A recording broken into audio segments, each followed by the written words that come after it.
සාදරයෙන් පිළිගන්නවා ඇඩි බොයල්ගේ YouTube channel එකට අද වීඩියෝ එක අරන් එන මම ඩෙකි. ඔන්න ඉතින් ආස 4ක විතර නිමාඩුවකට පස්සේ සහ අන්තිමට දාපු වීඩියෝස් ඔක්කොම වගේ ජුජුත්සු කයිසන් ඇනිමේ එකේ ඉන්න කැරක්ටර්ස්ලා ගැන කරපු වීඩියෝස් උන නිසා මම හිතුවා අද වෙනස් වීඩියෝ එකක් අරන් එන්න. ඉතින් ඒ විදිහට අද අරන් එන්නේ ඇනි බලන කෙනෙක් විදිහට. ඇනිමේ ෆෑන් කෙනෙක් විදිහට ඔයා මම සහ අපි හැමෝම කරන ලොකුම වැරදි පහක් ගැන. ඉතින් මම මේ වීඩියෝ එක කරලා තියෙන වැරදි අතරින් එකක් හෝ දෙකක් හෝ කීපයක් ඔයාලා කරලා ඇති. ඔයාලා වගේම තමයි මමත් මේ වගේ වැරදි කරලා තියෙනවා ඇනි බලනකොට. මේ වීඩියෝ එක බලලා ඉවර වෙලා කැමති නම් මේ අතරින් ඔයාලා කරලා තියෙන වැරදි පල්ලයින් කමෙන්ට් එකක් විදිහට දාගෙන යන්න. ඉතින් තවදුරටත් අපි කතා බහ කරන්නේ නැතුව යමු වීඩියෝ එකට. මොනවද මේ ඇනි ෆෑන්ස්ලා කරන වැරදි කියලා බලන්න.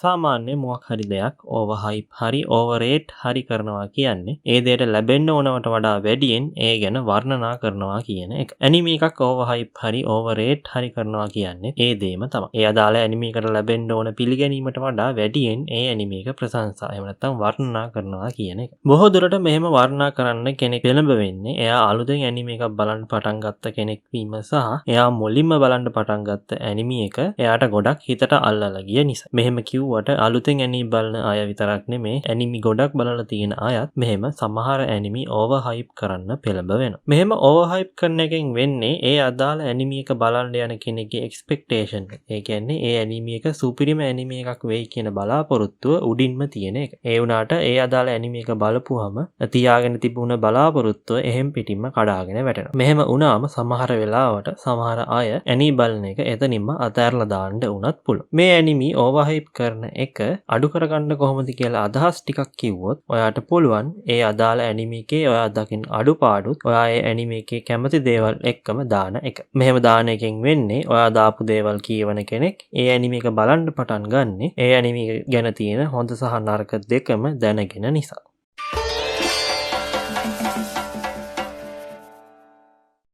සාමාන්‍යයෙන් ලංකාවේ ඇනිමි කමියුනිටි එකේ ගෲප්ස් පේජස් වල දකින්න ලැබෙන දෙයක් තමයි මේ ඇනිමි එක අර ඇනිමි එක වගේ ඉන්ටෙන්ස් නෑ අර ඇනිමි එක තරම් ඩීප් නෑ මේ ඇනිමි එකේ ෆයිට්ස් තමයි රියල් ෆයිට්ස් වගේ එක ඇනිමි කම්පෙයාර් කරලා දාපු පෝස්ට්. මේක හුඟක්ම ඇනි බලන්න පටන් අරන් ටික කාලයක් ගිය අය අතර තමයි මේ ඇනිමි කම්පෙයාර් කරන එක තියෙන්නේ. අනිත් අයත් ඇනිමි කම්පෙයාර් කරන්නේ නෑ කියන එක නෙමෙයි මම මෙතනින් කිව්වේ. මම කියන්නේ හැම ඇනිමි එකක්ම එක මට්ටමින් එකම දේවල් වලින් කම්පෙයාර් කරන එක ඇනි බලන අය අතර තියෙන ලොකුම වැරද්ද. එහෙම ඇනිමි කම්පෙයාර් කරන්න පෙළඹ වෙන්නේ ඇනි බලන කෙනෙක්ට එක ඇනිමි එකක් හිතට අල්ලලා ගියාම එයා බලන අනිත් හැම ඇනිමි එකකින්ම ඒ ඇනිමි එකේ තියෙන දේවල් බලාපොරොත්තු වෙන එක. ඒ නිසා එයා බලන හැම ඇනිමි එකක්ම කම්පෙයාර් කරන්න පටන් ගන්නවා. මෙහෙම කම්පෙයාර් කරන්න පටන් ගන්න එකෙන් වෙන්නේ ටික කාලයක් යනකොට ඔයා බලන මොන ඇනිමි එක වුණත් ඔයාට හරියට රස විඳින්න ලැබෙන්නේ නැහැ. හැම කොටසින් කොටසම ඔයා කම්පෙයාර් කරන්න පටන් ගන්නවා. අන්තිමට ඔයා කරලා තියෙන්නේ ඇනිමි එක එන්ජොයි කරන එක නෙමේ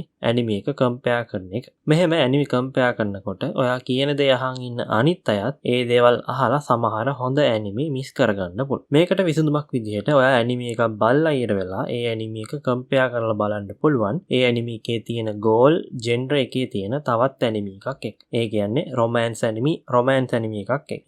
හොරර් ඇනිමි තව හොරර් ඇනිමි එකක් එක්ක. හැබැයි එහෙම කම්පෙයාර් කරනකොට ඔයා බලන්න ඕනේ ස්ටෝරි ටෙලිං කොහොමද කැරක්ටර් ඩෙවලොප්මන්ට් කොහොමද වගේ ඇනිමි එකකින් අපිට දැනෙන්න ලැබෙන දේවල්.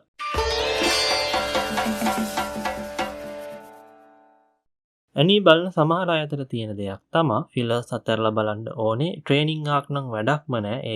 ඒවා බෝරින්. බෑක් ස්ටෝරි බලන එකෙන් වෙන්නේ කාලය කන එක විතරයි වගේ දේවල්. මේ නිසා ඇනි බලන බොහෝමයක් දෙනා ෆිලර්ස්, ට්‍රේනින් ආක් සහ බෑක් ස්ටෝරි වගේ දේවල් ස්කිප් කරලා දාන්න. එහෙම නැත්නම් ඒවා අතහැරලා දාලා ඇනිමි එක බලන්න පෙළඹ වෙනවා. මේකත් ඇනි බලන අය කරන ලොකුම වැරද්දක් කියලා කියන්න පුළුවන්. මෙහෙම ස්කිප් කරන්න ගොඩක්ම පෙළඹ වෙන්නේ කලින් ඒ ඇනිමි එක බලපු කෙනෙක්ගෙන් ඒ ඇනිමි එක ගැන අහපු කියපු දේවල් නිසා. බැරි වෙලා හරි ඒ කෙනා කිව්වොත් ෆිලර්ස් වැඩක් නෑ කියලා ඔයත් හුඟක් වෙලාවට ඒ ෆිලර්ස් අතහැරලා දාලා ඇනිමි එක බලන්න තමයි පෙළඹ වෙන්නේ. ඒ වගේම ෆිලර්ස්, ට්‍රේනින් ආක් වගේ ඒවා ගොඩක් තියෙන ඇනිමි එකක් බලාගෙන යද්දි සමහර විට ඔයාට ඒවා බෝරින් කියලා හිතෙන්න පුළුවන්. ඒ නිසා ඔයා ඒකත් එක්ක තියෙන අනිත් ෆිලර්ස්, ට්‍රේනින් ආක් වගේ දේවලුත් බොහෝ වෙලාවට අතහැරලා දානවා. මෙහෙම අතහැරලා දාන එකෙන් වෙන්නේ ඔය ඇනිමේ එක බලලා අන්තිමේදී ඔයාට ඇනිමේ එක තේරිලා නැහැ වගේම කැරක්ටර් එකේ කැරක්ටර් ඩෙප්ත් එකක් නැහැ, ඩිවෙලොප්මන්ට් එකක් නැහැ වගේ දේවල් ඔයාට හිතෙන්න ගන්න. එහෙම ඔයාට හිතෙන්න ගන්නේ කලින් කිව්ව ෆිලර්ස්, ට්‍රේනින් ආක්, බෑක් ස්ටෝරි වගේ දේවල් ඔයා අතහැරලා දාලා ඇනිමේ එක බලපු නිසා. ඉතින් මේක නිසා ඔයා ඇනිමේ එකක් බලනකොට ඒ ගැන පොඩි රීසර්ච් එකක් කරලා බලන්න පටන් ගන්න. ෆිලර්ස් තියෙනවා නම් බලන්න හොඳ සහ බලන්න ඕන ෆිලර්ස් මොනවද? ස්කිප් කළොත් ස්ටෝරි එකට බාධාවක් නොවන ෆිලර්ස් මොනවද කියලා. ඒ වගේම ට්‍රේනින් ආක්, බෑක් ස්ටෝරි නම් බොහෝ වෙලාවට ස්කිප් නොකරන එක හොඳයි. මොකද ඒ වලින් තමයි කැරක්ටර් එකකගේ ජර්නි එක එයා කොහොමද ඩෙවලොප් වෙන්නේ වගේම කැරක්ටර් එකක් විදිහට ඉස්සරහට යන්නේ කියන එක අපිට බලා ගන්න තියෙන්නේ.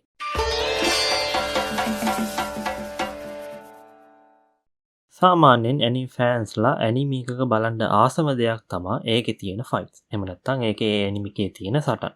මේ නිසාම ඇනිමේ කමියුනිටි එකේ තියෙන අන්රිටන් රූල් එකක්. ඒ කියන්නේ රීතියක් වගේ තියෙන එකක් තමයි ෆයිට් තියෙනවා නම් මේ එපිසෝඩ් එක සුපිරි. ෆයිට් නැත්නම් ඒ එපිසෝඩ් එක වැඩක් නෑ වගේ කියන කතාව. මේ නිසා සමහර අය ෆයිට් නැති එපිසෝඩ් ආක් වගේම ගොඩක් වෙලාවට ඇනිමිත් ස්කිප් කරනවා අපිට බලා ගන්න පුළුවන්. මෙහෙම සටන් බලන්න විතරක් කැමති, සටන් වලින් විතරක් සතුටු වෙන එකෙන් එකට හේතු වෙන්නේ මේ ෆයිට්ස් නිසා ඇති වෙන මොලේ ඩොපමින් ලෙවල් එක වැඩි වෙන එකට එයාලා ඇබ්බැහි වෙලා ඉන්න එක. මෙහෙම ඇනි බලන එකෙන් වෙන්නේ ඔයාට සාමාන්‍ය ඇනිමේ එකක් රස විඳින්න තියෙන හැකියාව නැති වෙලා යන. මොකද ඔයා බලන් ඉන්නේ කොයි වෙලේද ෆයිට් එකක් තියෙන්නේ කියලා. ඒ වගේම ඒ ඇනිමේ එකේ ඉන්න කැරක්ටර්ලගේ මොටිවේෂන් එක එන්නේ කොහෙන්ද? ඒකට හේතු උනේ මොකක්ද කියන එක ගැන කිසි අවබෝධයක් ඔයාට නැහැ. ඒ නිසා ඔයායි බලන ෆයිට් එක ඔයාට මරු ෆයිට් එකක් විතරයි. සුපිරිම ෆයිට් එකක් වෙන්න තියෙන අවස්ථාව බොහොම අඩුයි. මේකට ඔයාලට කරන්න තියෙන්නේ මොකද්ද කියලා කිව්වොත් කෙටියෙන්ම කරන්න තියෙන්නේ මෙන්න මේ සටන් විතරක් බලන්න තියෙන මයින්ඩ්සෙට් එක නැති කරගන්න එක. මේකට ඔයාලට පුළුවන් ටිකෙන් ටික සටන් නැති රිලැක්ස් ඇනිමේ, කියන්නේ ස්ලයිස් ඔෆ් ලයිෆ් වගේ ඇනිමේ බලන්න පටන් ගන්න එක. ඩයලොග් ගොඩක් තියෙන එපිසෝඩ් වලදී ඒවා ස්කිප් කරන්නේ නැතුව මොනවද කතා කරන්නේ කියන එක හොඳට අහගෙන ඉන්න එක. මේකෙදි ටිකෙන් ටික ඔයාට සටන් විතරක් බලන්න ඕන කියන මයින්ඩ්සෙට් එක නැති කරගන්න පුළුවන්.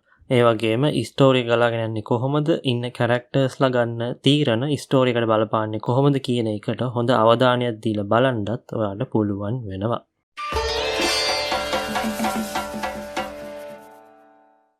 දැන් වෙද්දි ඇනි බලන අය අතරින් සමහර අය හුඟක් පරණ ඇනි බලන්න එච්චර කැමැත්තක් නැහැ. ඒව බලන්නේ නැද්ද කියලා අහපුවම පරණ ඇනි වැඩක් නැහැ. ඒවල ඇනිමේෂන් චොර, ඒවා කිසි වැඩක් නැහැනේ. ඔච්චර ග්‍රැෆික්ස් අඩු ඇනිමි නම් මම බලන්නේ නැහැ කියලා උත්තර තමයි අපිට අහන්න ලැබෙන්නේ. හැබැයි එහෙමයි කියලා ඒ හැම පරණ ඇනිමි එකක්ම බෝරින්ද? නැහැ. ඒ වගේම දැන් තියෙන අලුතෙන් එන ඇනිමි හැම එකක්ම හොඳ ඇනිමිද? ඒත් නැහැ. ඉතින් මෙන්න මේ විදිහට මේ පරණ ඇනිමි ලොකු ජජ් කිරීමට ලක් වෙනවා අපිට බලා ගන්න පුළුවන්. මෙහෙම පරණ ඇනිමි ජජ් කරන එක අපිට ගොඩක්ම බලා ගන්න පුළුවන් වෙන්නේ ඇනි බලන්න පටන් ගත්ත අලුත් අය අතර සහ වර්තමානයේ ආපු එහෙම නැත්නම් අලුතෙන්ම ආපු ඇනි විතරක් බලලා තියෙන අය අතර. මෙහෙම පරණ ඇනිමි හොඳ නෑ කියලා මිස් කරගත්තොත් ආට ලොකු පාඩුවක් වෙන්න පුළුවන්. මොකද මේ ඇනිමි නිසා තමයි වර්තමානයේ තියෙන ඇනිමිත් නිර්මාණය වෙලා තියෙන්නේ. ඊටත් අමතරව දැනට ඇවිත් තියෙන සමහර ලෙජෙන්ඩරි ඇනිමිත් බලලා එක්ස්පීරියන්ස් කරන්න තියෙන අවස්ථාව ඔයා නැති කරගන්න. ඒක නිසා පරණ ඇනිමි බලන්න ඒ බලනකොට ඇනිමේෂන් ගැන හිතන්නේ නැතුව ඒකේ තියෙන ස්ටෝරි ගැන අවධානයක් දෙන්න. ඔයාට පුළුවන් රිසර්ච් එකක් කරලා බලලා තෝරගන්න පරණ ඇනිමි වලින් තියෙන හොඳ ඉන්ටරෙස්ටිං ඇනිමි කීපයක්. ඊට පස්සේ ඒවා බලලා ඔයාගේ එක්ස්පීරියන්ස් එක ඇනි බලන අනිත් අය අතර බෙදා ගන්නත් අමතක කරන්න එපා.